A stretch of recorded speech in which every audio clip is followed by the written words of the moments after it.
Our next speaker serves in the College of Business in the University of Buraimi. He is the assistant professor and he's chair of the Staff Professional Development and many other committees. He has a doctorate in electronic marketing. He's an active in research with 7 books and more than 30 papers published in leading journals.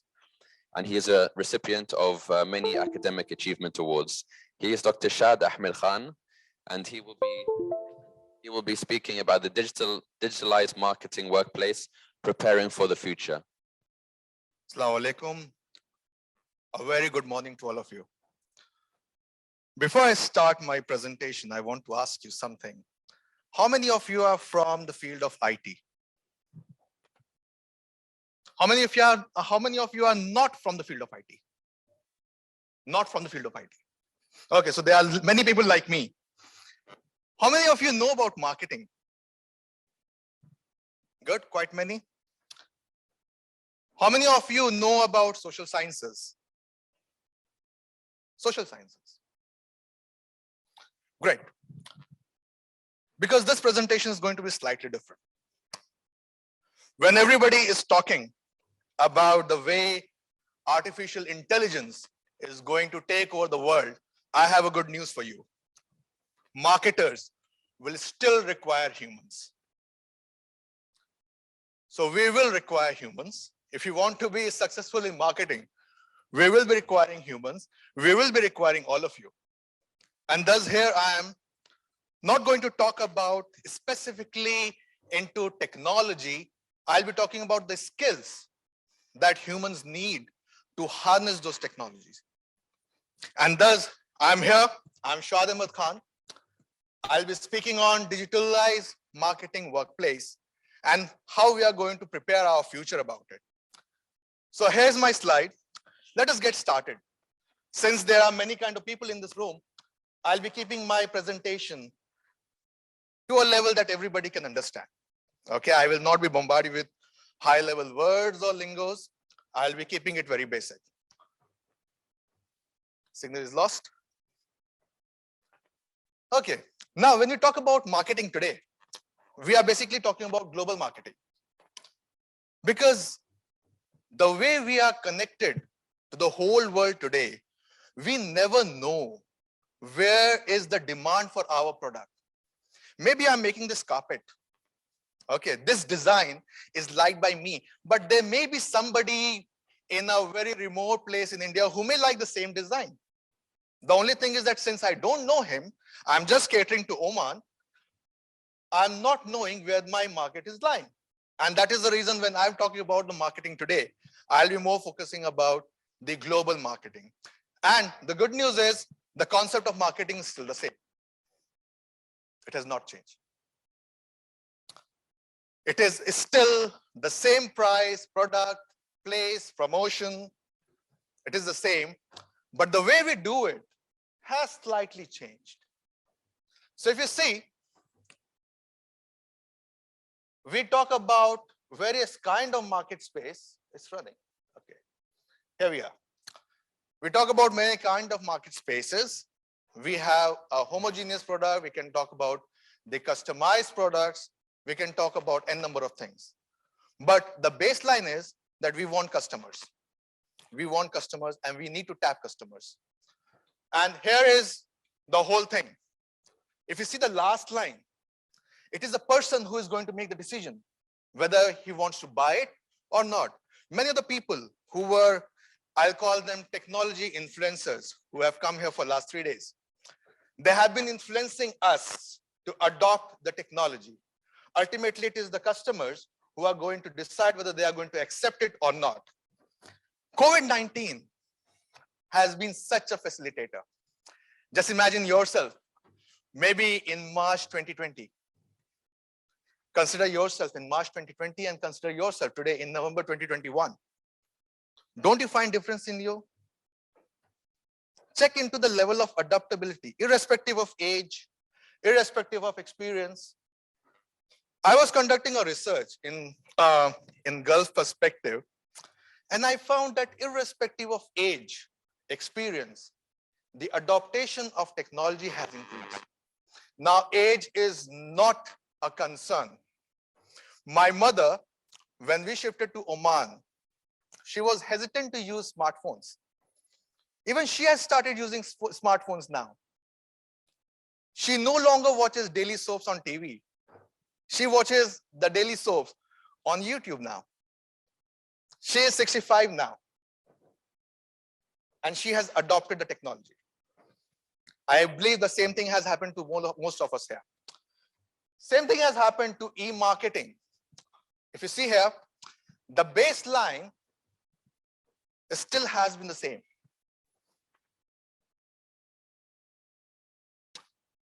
That is the customer. Create exchange and satisfaction. So ladies and gentlemen, with these kind of things, I want to hear bust few of the things. Many people are confused with these 4 issues. I believe that as a professor of marketing, I should clarify what is the relationship between these 4 things, and then we can proceed ahead. So there is e-market, e-business, e-commerce, e-marketing, and internet marketing. You can see how these things are interrelated. The biggest subset is known as e-business. Then comes e-commerce, then comes e-marketing, and then comes internet marketing. This is just for your information. Okay, so these things, I won't spend much time on this because you have been listening about some of these aspects since long. But I want to tell you that when you're talking about all these things, whether you talk about social media influencers, I believe many of them are sitting here. Whether you talk about artificial intelligence, digital marketing, inbound marketing, lead nurturing, ideal customer profile, customer acquisition cost, these are the new talks in marketing. And we are trying to customize everything. Gone are the days for marketers that we impose something on the customers. Now we are trying to customize things for the customers, like vaccines for COVID-19. It did not require marketers to advertise. It did not require marketers. Marketers just created a pull. The vaccines were launched automatically. There were some people who were hesitant, but still there was a larger population of the society which still wanted to go for those vaccines. So there was already a pull. This is what marketers are doing today. If I am trying to do the marketing for you, I will try to identify your needs. And if I am able to target your needs directly, you will be coming to the marketers. You will be coming to the companies. It will not be the company will be approaching to you. So we are trying to create a pull, and this is what we call as a skills. This is no longer a qualification. So what I'm going to talk now is the practices in the digitalized workplace now, and then we'll have a discussion that how we can influence our students to have those skills. So the first thing is now the world is going towards analytics. We really have to introspect ourselves whether our students are prepared to do this analytics or not. There are leading tools like Google Analytics, which is freely available, Adobe Analytics, almost free. What is happening here is that these softwares, they analyze, but the marketers, they need to interpret those analysis, and they need to take decisions and make strategies. Are our students skilled enough to analyze these things? This is a question we'll need discussion on this. Conversion optimization.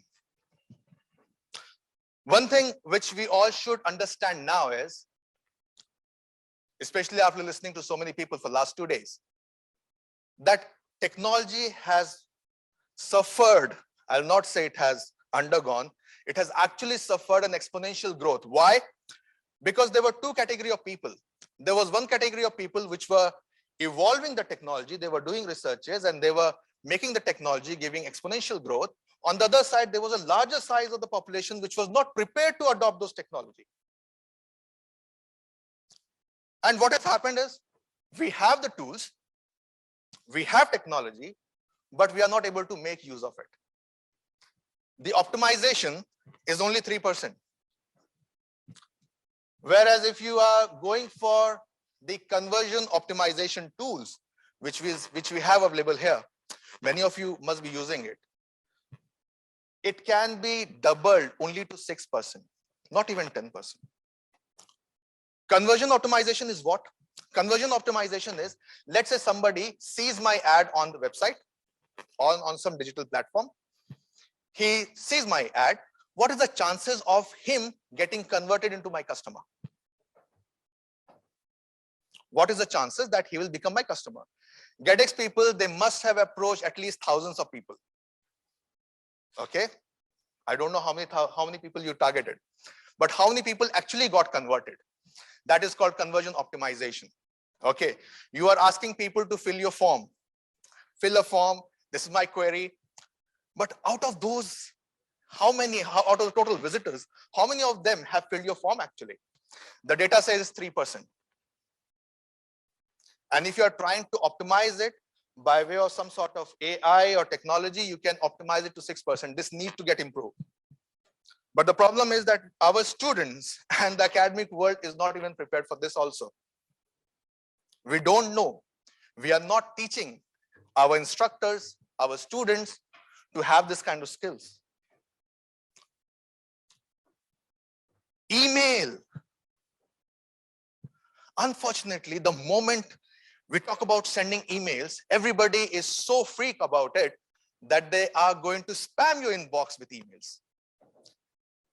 You send bundles of emails to somebody and later on you will find that your email is not reaching to their primary box. It is lying somewhere in the spam box or in the junk folder.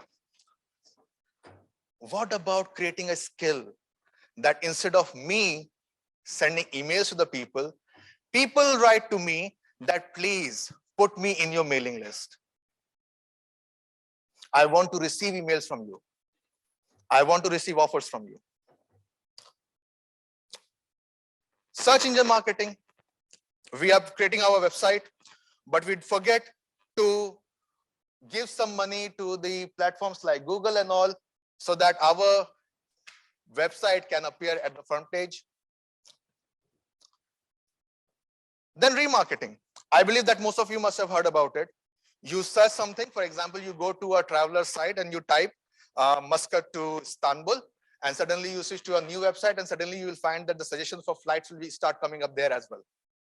So you are no longer on the same website. You go to a new site and it's popping up there. It's called remarketing. Then how we can forget mobile? You all have something in your pocket which is sending tons of information. But are we prepared to filter and utilize this information available?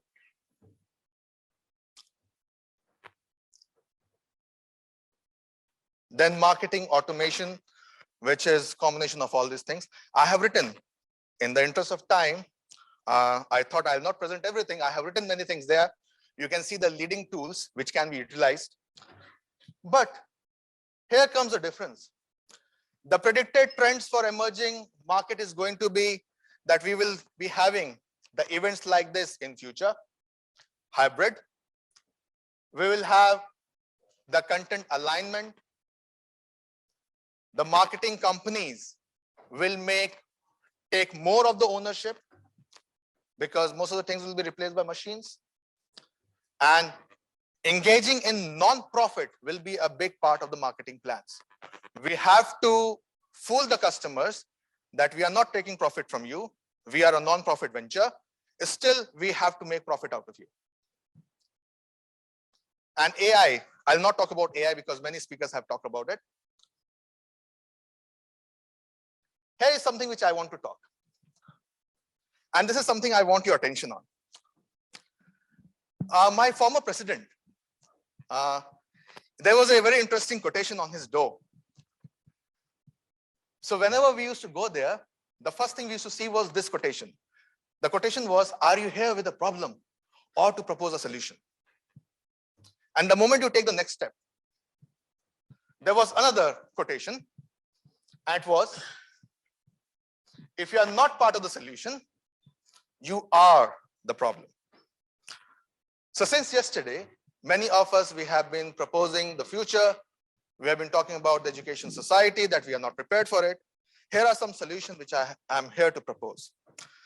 The first problem right now with the education system is that our curriculum development, it is happening, but not at the pace that it gets accepted, or not at the pace at which the technology is evolving.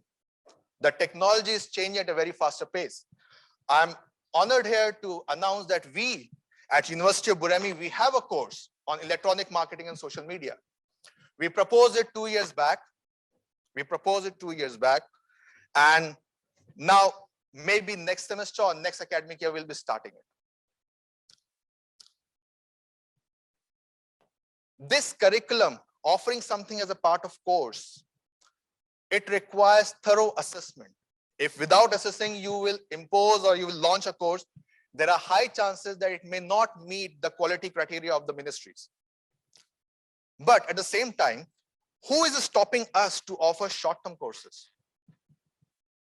2 to 3 days workshop, 1 to 3 months courses. Just imagine all of you who are using Zoom today, how long it took you to learn Zoom? How long it took you? 1 day, 1 hour, 2 hours, 3 days? How long it took you? The same thing is needed in the education curricula today also. We want to have skill development centers which can offer short-term courses, and the collaborators, many of the collaborators are sitting here itself. I'm here for the last 2 days, and we have been listening to many of the speakers who have the potentials, who have the solution. They are the potential client for the universities. The only thing is that we need an interface between the industries, these collaborators, the solution providers with the academia.